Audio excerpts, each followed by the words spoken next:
함께 말씀 보겠습니다. 함께 보실 말씀은 사도행전 25장 1절에서 12절 말씀, 사도행전 25장 1절에서 12절 말씀입니다.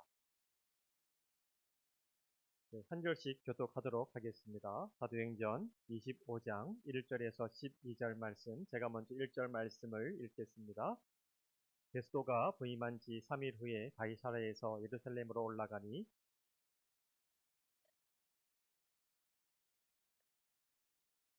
베스도의 호의로 바울을 예루살렘으로 옮기기를 청하니 이는 길에 매복하였다가 그를 죽이고자 함이더라.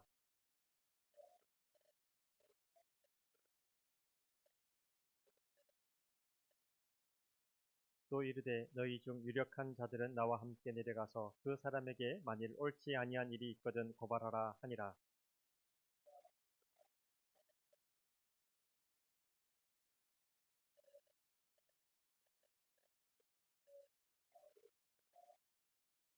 그가 나오매 예루살렘에서 내려온 유대인들이 둘러서서 여러 가지 중대한 사건으로 고발하되 능히 증거를 대지 못한지라.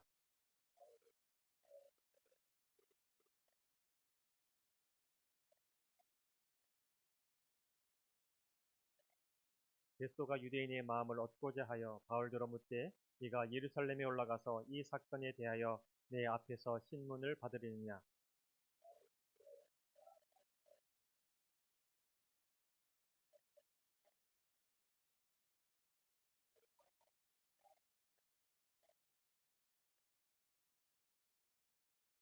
만일 내가 불의를 행하여 무슨 죽을 죄를 지었으면 죽기를 사용하지 아니할 것이나 만일 이 사람들이 나를 고발하는 것이 다 사실이 아니면 아무도 나를 그들에게 내줄 수 없나이다.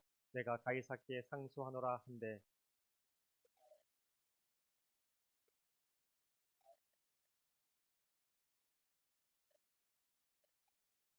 아멘. 셰익스피어의 유명한 작품 중에 베니스의 상인이라고 하는 작품이 있습니다. 그 구절에 굉장히 유명한 구절이 있는데요. 반짝이는 것은 다 금이 아니다 라고 하는 구절이 있습니다. 이 말의 의미가 화려한 겉모습에 속지 말라라고 하는 거예요. 그러니까 반짝이는 것이 다 금이 아니듯이 금이라고 해서 다 반짝이는 것은 아니라는 것을 우리가 살면서 보게 되죠. 하지만 이상하게 우리는 반짝이는 것들을 좋아합니다. 그러니까 겉모습을 좋아한다는 거예요. 쉽게 눈에 보이는 것에 속기 쉽다는 겁니다. 남들이 해보지 않은 경험 혹은 남들과 다른 성공, 여러 가지 사건들이 내 삶에 있어야 된다고 생각할 때가 많이 있습니다. 간단하게 말하면 화려한 삶을 우리도 모르게 동경하고요, 좋아한다는 거예요. 그래서 우리가 많이 놓치고 있는 것이 뭔가 하면 일상의 소중함이라는 거예요. 그러니까 남들이 볼 때 참 화려해 보입니다. 여러 가지 이벤트들도 있습니다. 다른 사람들이 볼 때 참 좋아 보이는 모습들이 많이 있습니다. 근데 내 삶을 보면 너무 평범해요. 매일매일 하루하루가 그냥 비슷합니다. 그래서 우리가 이 일상의 소중함을 잊어버릴 때가 많이 있습니다. 그래서 매일 똑같은 일상에 대해서 우리가 지루하게 느끼고요. 무의미한 것으로 느낄 때가 종종 있다는 거예요.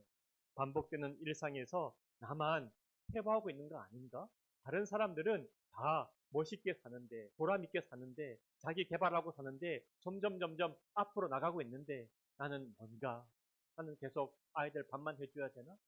10년, 20년 계속 이렇게 살아야 되나? 계속해서 똑같은 삶을 반복하고 나는 어디에 있나? 나만 해보하고 있다는 느낌을 받을 때가 있다는 거예요. 일상을 이렇게 의미 없게 생각되기 시작하면요. 내가 몸담고 있는 공동체나 내가 이 관계하고 있는 내 주변의 사람들도 별로 중요하게 생각되지 않습니다. 의미 없게 생각되는 거예요. 쉽게 말하면 아이들도 귀찮고요. 남편도 귀찮고요. 주변의 이웃들이 다 그냥 별로 보기가 싫어요. 내 일상이 너무 무의미해 보이니까 다른 인간관계들도 의미가 없다는 거예요. 그렇게 생각하기 시작하면서 우리 삶 가운데 찾아오게 됩니다. 다른 사람들의 삶을 바라보면 참 화려하게 보이고요. 뭔가 있어 보이잖아요. 그런데 나는 그렇지 않아 보이거든요. 다른 공동체를 보고 다른 사람들을 보면 내가 지금 몸담고 있는 공동체나 혹은 내 가족이나 혹은 내 직장이나 훨씬 더 좋아 보이거든요. 그렇게 자꾸만 비교하기 시작하면서 우리 인생 가운데 공허가 찾아오기 시작합니다. 여러분, 금이라고 다 반짝이는 것이 아님에도 불구하고 내가 들고 있는 것, 내가 가지고 있는 것, 내가 속해 있는 공동체, 이것이 내 눈에 보이기에 빛이 나지 않는다고 해서 가치 없다고 생각할 때가 얼마나 많은지 모르겠습니다. 그렇게 성실하게 하루하루를 살지 못하면 내 안에 공허감이 찾아오고 내 안에 우울이 찾아와서 하루하루를 성실하게 살지 못하면 자연스럽게 내일이 공허하게 됩니다. 악순환인 거죠. 이것이 사탄이 우리 믿음을 저절하게 만드는 대표적인 방법이에요. 내 삶을 의미 없게 만들고요. 공허하게 만드는 거예요. 그래서 우리의 삶의 방향과 가치를 잃어버리게 만들고요. 주위 사람들을 사랑할 만한 열정을 빼앗아 가는 거예요. 내가 우울이 찾아오고 내 삶이 공허하면요. 다른 사람에 대해서 관심이 없어집니다. 다른 사람을 사랑할 열정이 없어집니다. 심지어 가족에게도 부을 열정이 다 없어지는 것. 지금 여기서 역사하는 하나님의 나라도 물론 경험하지 못하게 돼요. 이게 사탄이 우리 마음 가운데 집어넣는 이 좌절과 공허와 우울이라는 겁니다. 여러분, 마가복음 6장에 보시면 예수님께서 이 6장에 이르기까지 공생의 사역을 시작하면서 귀신도 내어 쫓으십니다. 병자도 고치십니다. 수많은 이적들을 행하시는데요. 예수님께서 다른 지역을 다니시다가 고향으로 가세요. 그런데 신기하죠? 마가복음 6장에 뭐라고 되어 있는가 하면 고향에서는 이상하게 권능을 행하실 수 없더라. 아무 권능도 행하실 수 없더라. 이렇게 기록되고 있어요. 왜요? 사람들이 예수님을 믿지 않거든요. 왜 믿지 않았을까요? 이 예수님께서 6장 6절에 이렇게 말씀합니다. 그들이 믿지 않음을 이상하게 여기셨더라. 사람들이요, 고향에서 예수님을 늘 봤거든요. 늘 봐왔던 예수님, 늘 봐왔던 사람. 그러니까 예수님에 대해서 특별한 기대감이 없는 거예요. 저 예수님이 항상 우리 이웃에 살고 있었잖아. 항상 내 주변에 있던 사람이잖아. 항상 내가 봤던 사람이잖아. 저가 하나님의 아들이라고? 기대감이 없는 겁니다. 믿음이 없는 겁니다. 그러니까 기대감이 없고요. 믿음이 없으니까요. 이상하게 예수님께서 고향에서는 본능을 행하실 수 없다는 것. 이게 우리 가지고 있는 신앙의 고질적인 병이라는 거예요. 매주 교회 오잖아요. 매주 예배하잖아요. 매주 말씀 읽잖아요. 매주 기도하잖아요. 그러니까 기대감이 없는 거예요. 기대감이 없으면 믿음도 없고요. 믿음이 없으면 역사가 없다는 거예요. 예수님이 그저 평범한 일상 속에 있는 사람으로 생각했기 때문에 그렇습니다. 또 많은 사람들이 이렇게 생각합니다. 내가 살고 있는 이 시골 동네에 얼마나 이 시골인지요. 사람들이 다 무시해. 그 시골 동네에 무슨 특별한 일이 있겠습니까? 이렇게 생각하는 거예요. 말레이시아에 무슨 특별한 일이 있겠어요? 이렇게 생각하는 거예요. 결국 그들의 믿음대로 예수님은 고향에서 권능을 행하지 않으셨다는 거예요. 믿지 않으니까 그래 너희 믿음대로 되리라. 이렇게 된다는 거예요. 여러분, 하나님의 역사는 특별한 장소, 특별한 사람들에게서 시작되는 것이 아닙니다. 하나님의 부흥의 역사를 살펴보면요. 정말 신기합니다. 사회적으로 무시받던 여자들, 아무도 기대하지 않았던 그 여인들이 모여서 기도할 때 거기에 성령이 임하게 됩니다. 혹은 아무 이 사회적으로 지위가 없는, 힘이 없는 청년들이요. 그냥 두세 명 모여서 기도하는데 그 기도하는 중에 성령께서 임하시더라는 거예요. 아니면 아무도 기대 안 했다는 정말 시골, 아무도 모르는 그 자그만 마을에서 사람들이요. 기도하기 시작하니까요. 성령이 역사하고요. 그 성령의 역사가 임하니까요. 그 시골이 하나님의 역사의 중심지가 되는 일들을 우리는 얼마나 많이 보게 되는지 모릅니다. 여러분, 중요한 것은 하나님에 대한 믿음이라는 거예요. 우리가 우리 스스로에 대해서 얼마나 많이 포기하고 있습니까? 우리가 우리 스스로에 대해서, 우리 일상에 대해서 얼마나 아무것도 아닌 것처럼 생각하고 있습니까? 하찮게 생각하고 있습니까? 그래서 기대감이 없습니까? 여러분, 하나님 앞에 나올 때 매주 기대감으로, 믿음으로 나오시기를 바랍니다. 하나님께서 오늘 내게 은혜를 주실 것이다. 이 믿음으로 나오셔야 된다는 거예요. 하나님께서 오늘 내게 분명히 말씀해 주실 것이다. 이 확신으로 나오셔야 된다는 거예요. 하나님께서 내가 기도할 때 반드시 들어주실 것이다. 이 믿음이 있어야 된다는 거예요. 이게 없으면 어떻게 우리 가운데 믿음이 역사하겠습니까? 그냥 평범한데, 아무것도 아닌데, 매주 있는 건데, 내일 또 똑같은데, 이런 마음으로 살면요, 하나님께서 우리 마음 가운데 역사하실 수가 없다는 거예요. 반짝이는 것에 마음을 빼앗겨서 지금 내 삶을 초라하게 생각하지 않기를 바랍니다. 그 마음이 하나님에 대한 믿음과 기대감을 무너뜨리는 출발이 되기 때문에 그렇습니다. 그럼 여러분, 우리의 일상에서 어떻게 하나님의 은혜와 기적을 경험할 수 있습니까? 첫 번째는요, 인내를 배우는 거예요. 인내를 배우는 거. 한번 따라해 볼까요? 인내를 배우라. 오늘 25장 1절 말씀을 보면 베수도가 부임을 했습니다. 새로운 총독으로 왔습니다. 그 전에 총독은 벨릭스였어요. 근데 벨릭스에 의해서 바울이 죄도 없는 상태로 2년 동안 이 감금이 되어 있었습니다. 구류가 되어 있었습니다. 그 2년의 시간을 그냥 바울이 보낸 거예요. 근데 갑자기 자신의 사건을 너무나 잘 알고 있는 이 벨릭스라고 하는 총독이 이제 떠나가고요. 새로운 총독 베스도가 부임했다는 거예요. 약간 좀 혼란스러웠을 것 같아요. 벨릭스가 이 바울의 사건을 너무 잘 알고 있었거든요. 무지인 것도 알고 있었거든요. 벨릭스가 결심만 하면 이제 풀날 수 있는데 갑자기 바뀐 거예요. 베스도로 바뀐 거예요, 책임자가. 근데 이 베스도가 부임을 하고 나서 먼저 한 일이 뭐냐면 유대인들을 찾아갑니다.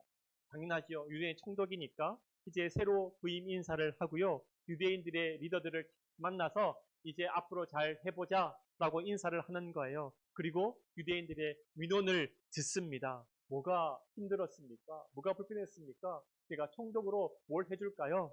그렇게 해서 정치적인 입지를 쌓아갑니다. 총독으로 굉장히 현명한 조치였다는 거예요. 그런데 총독 베스도와 첫 만남의 자리에서 유대인들의 첫 번째 요구가 뭐였을까요?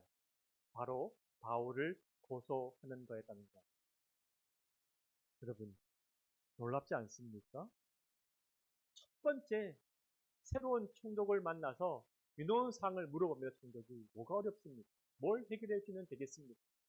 그 첫 번째 민원사항이요, 바울을 죽여주십시오. 내가 바울을 고소하니, 우리가 바울을 고소하니 이 바울이 죄인인데요, 이 바울에게 사형 언도를 좀 내려주십시오.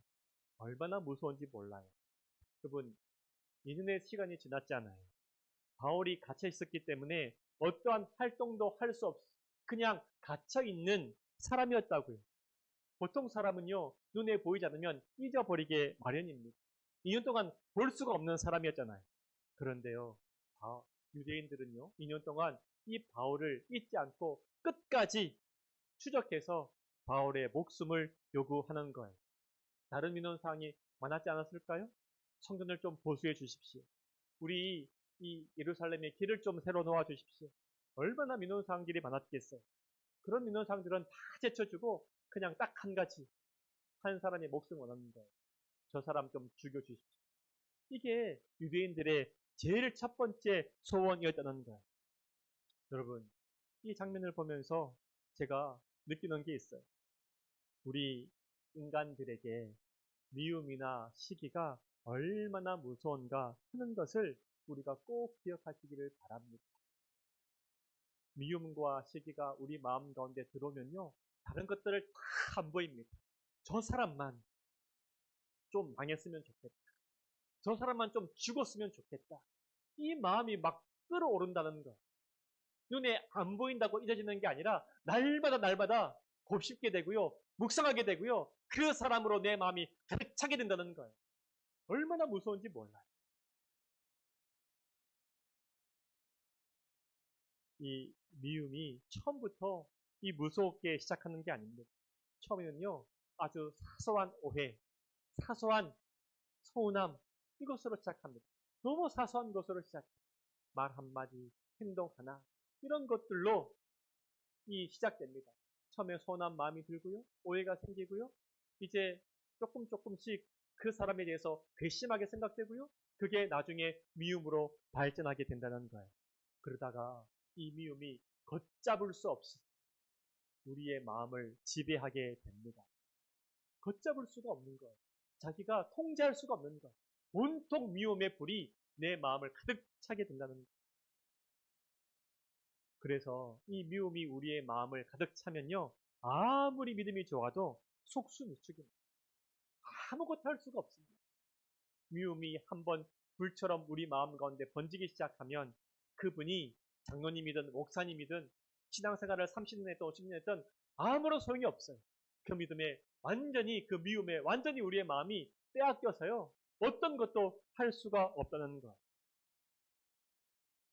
이것이 우리의 가장 큰 싸움이라는 거예요. 신앙의 싸움은요, 큰 데 있는 게 아닙니다. 높은 데 있는 게 아닙니다. 큰 일을 하는 데 있는 게 아닙니다. 바로 우리 마음에 있다는 거예요. 이게 우리 신앙의 싸움이라는 거예요. 우리가 예수님으로 우리 마음이 가득하지 않고요, 사람들에게 기대하면 우리는 늘 상처를 받죠. 오해가 생기죠.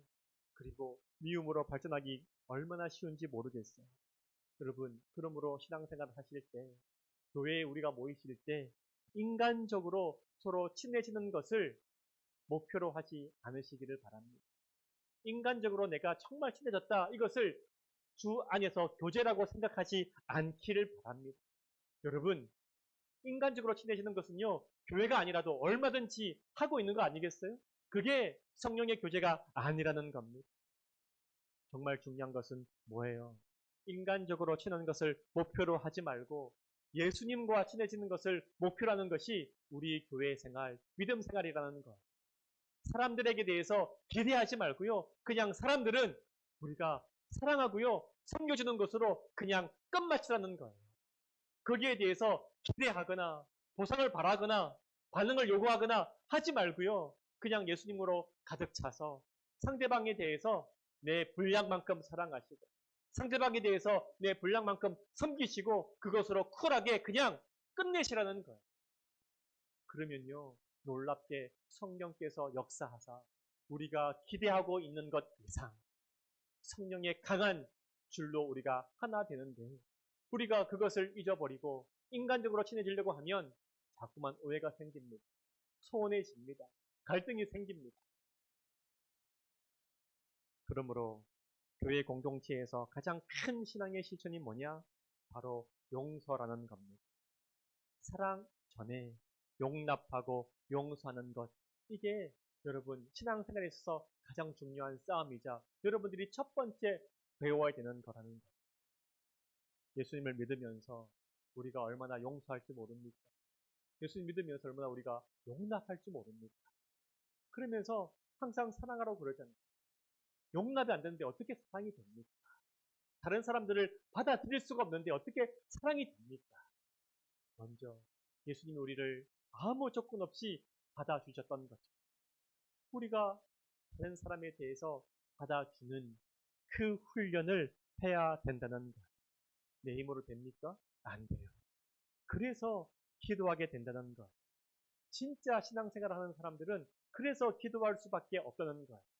기도는요, 내가 어떤 어려움을 당했을 때, 큰 일을 당했을 때만 하는 게 아니에요.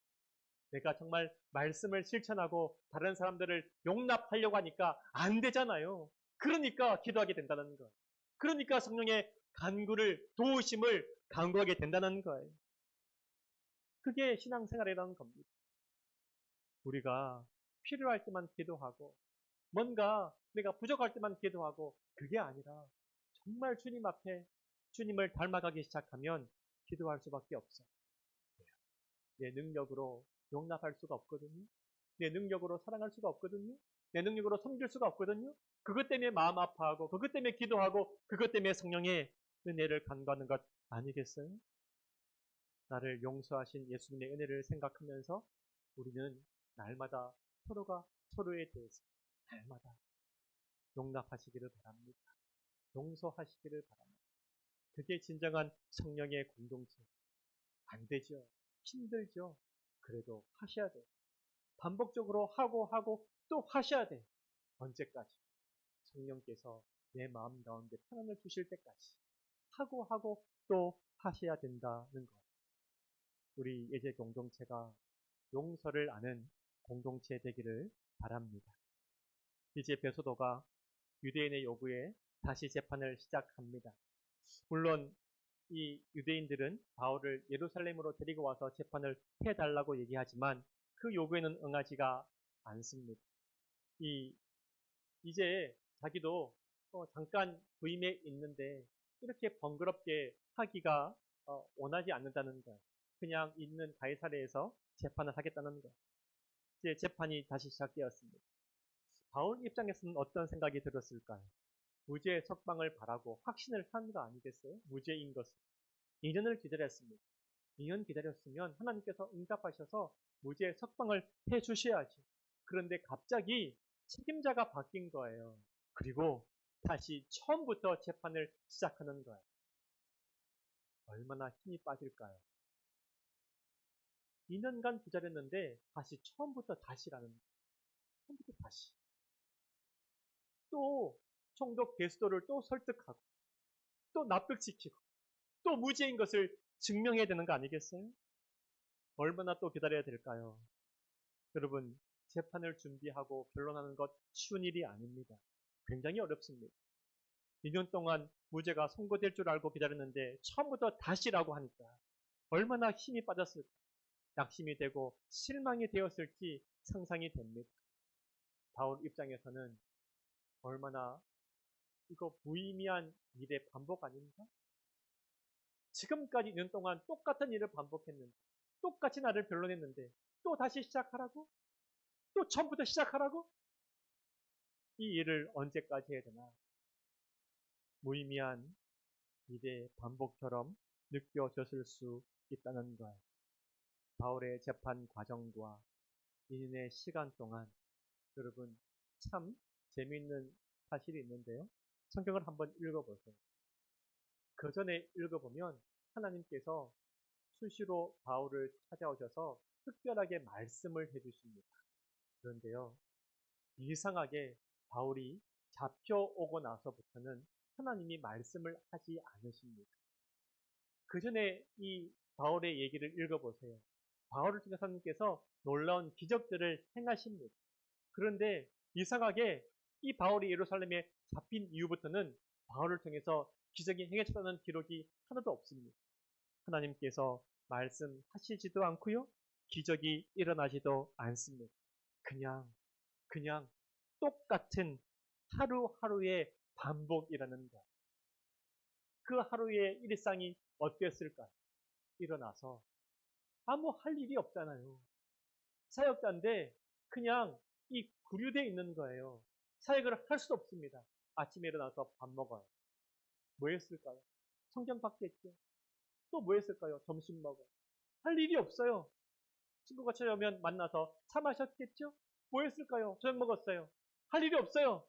성경 봤어요. 잤어요. 그 다음날이 되었습니다. 뭐 했을까요? 아침 먹었어요. 할 일이 없어요. 기도를 하고 있습니다. 그런데 하나님께서 바울에 대해서 말씀을 하셨다는 얘기가 하나도 없어요. 언제까지요? 2년 동안 아무 말씀을 안 하신다는 거예요. 똑같은 일상이 계속 반복된다는 거예요. 하루하루의 반복이에요. 특별한 말씀도 없고 기대하는 초자연적인 본능도 없어요. 그저 하루하루 잘 견디는데 2년까지 왔는데 이 2년의 끝에서 하나님께서 됐다. 잘 견뎠어. 이제 석방이야. 이게 아니라 처음부터 다시 이 얘기를 하신다는 거. 얼마나 마음이 힘들었을까. 여러분 그런 경험 있지 않으십니까? 한번 견뎌보자. 이거 견디면 괜찮겠지. 이 시기를 견디면 이제 승진이 되겠지. 이 어려운 시기를 견디면 이제 사업이 좀 풀리겠지. 이 어려운 일들을 좀 견디면 우리 아이가 좀 나아지겠지. 그래서 견뎠는데요. 이제 괜찮아지리라 기대는 그 시점에 뭐라고 답이 오는가 하면 처음부터 다시. 이 답이 오는 거예요. 처음부터 다시.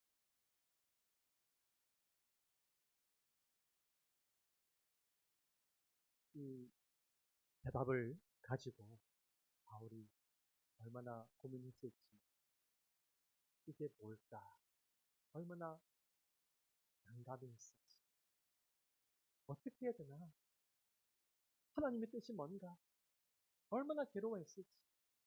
여러분, 상생이 되시지 않아요? 우리 인생에서 이런 대답을 얼마나 많이 받아듭니까? 처음부터 다시. 처음부터 다시. 이 일상을 또 다시 하라고요? 여러분, 바로 이때가 우리에게 가장 중요한 시기라는 것을 여러분 꼭 기억하시기를 바랍니다. 처음부터 다시라고 하는 말을 들었을 때, 그때 여러분 무너지지 않아야 된다는 거예요. 바울을 한번 보세요. 바울이 어떻게 하고 있습니까? 처음부터 다시라고 하는 말을 들었을 때 바울은 아무 말도 하지 않습니다. 불평도 하지 않고요. 낙심도 하지 않습니다. 이상하리만큼 바울은 고요합니다. 바울은 끝까지 하나님을 믿고 인내하고 있다는 거예요. 이 평범한 하루하루를 낭망하지 않고 최선을 다해서 살아내고 있다는 거예요.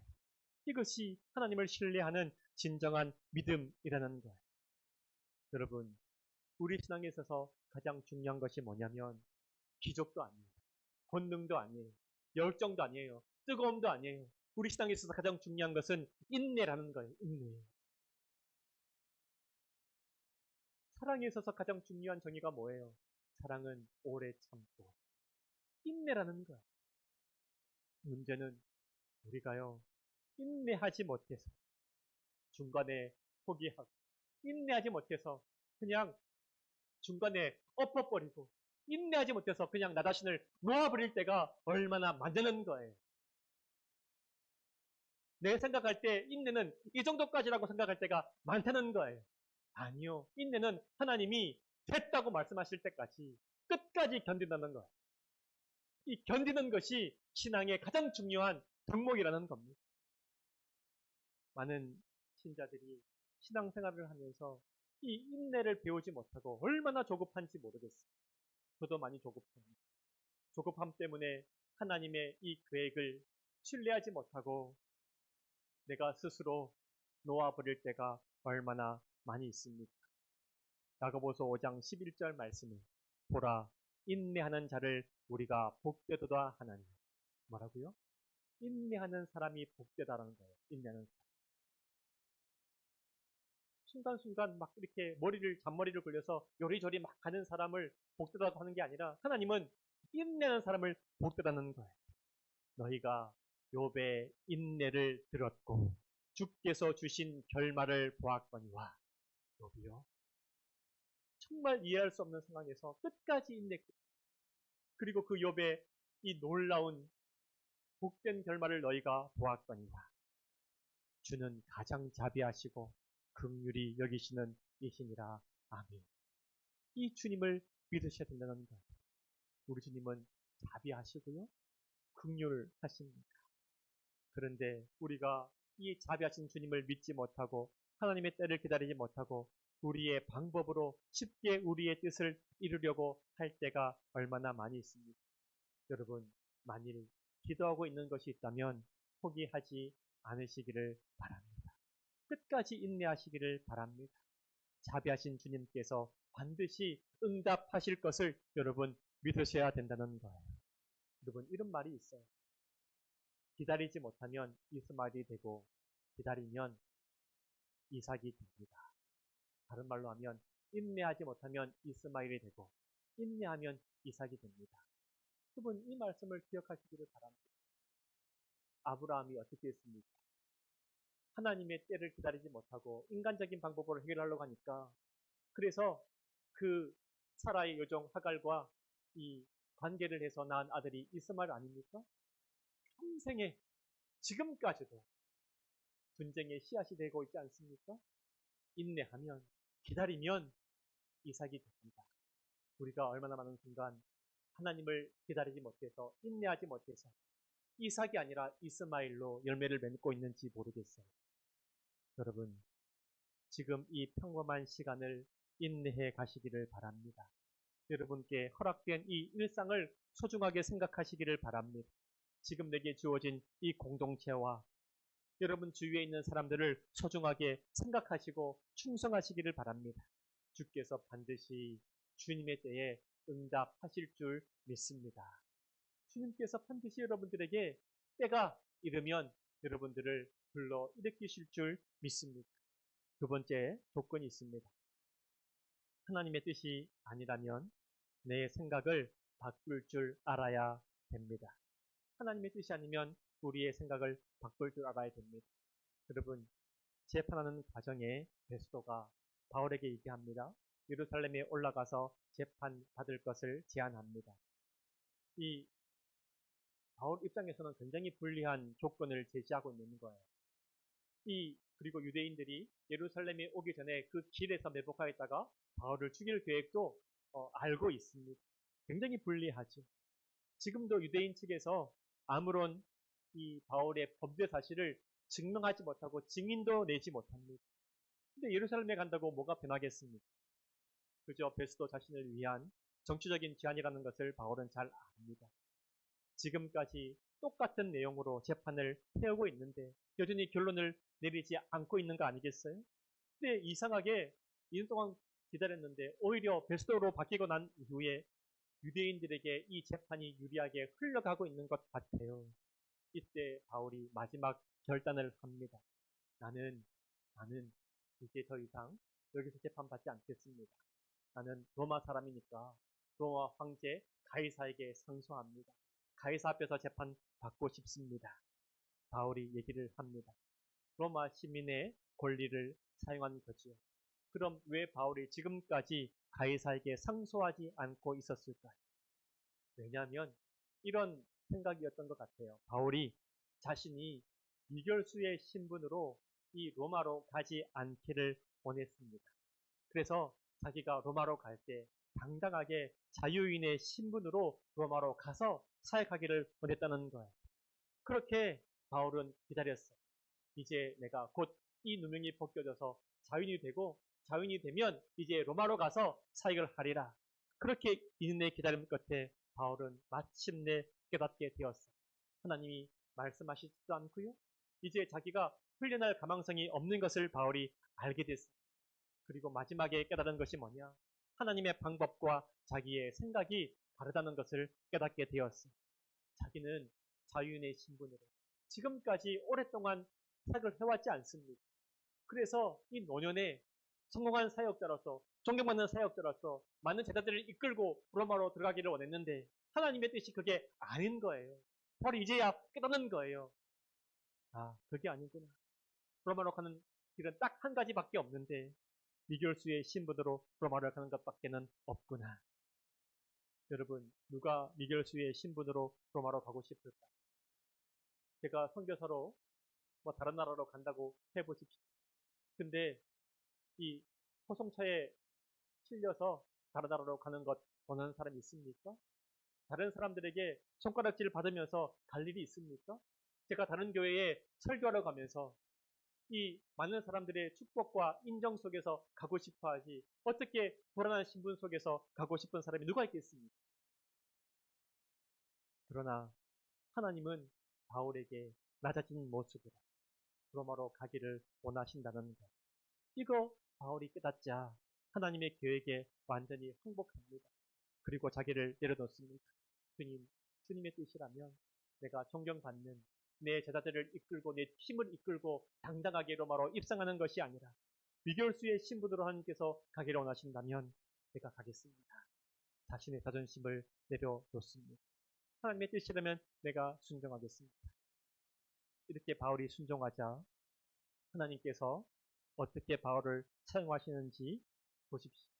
나중에 25장 뒤에 보시면 바울이 한 번도 만날 수 없었던 이 거쳐가는 지역의 왕들과 유명한 인사들 앞에서 바울의 사건을 변론하게 됩니다.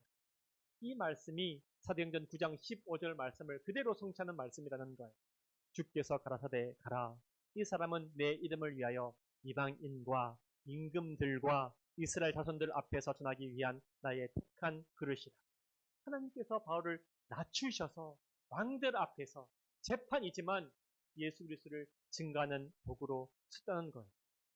여러분, 우리의 생각과 하나님의 생각은 다를 수 있습니다. 여러분의 생각이 너무 분명해도 하나님의 뜻이 아니라면 여러분의 방법을 포기하고 하나님의 뜻에 순종할 수 있기를 바랍니다.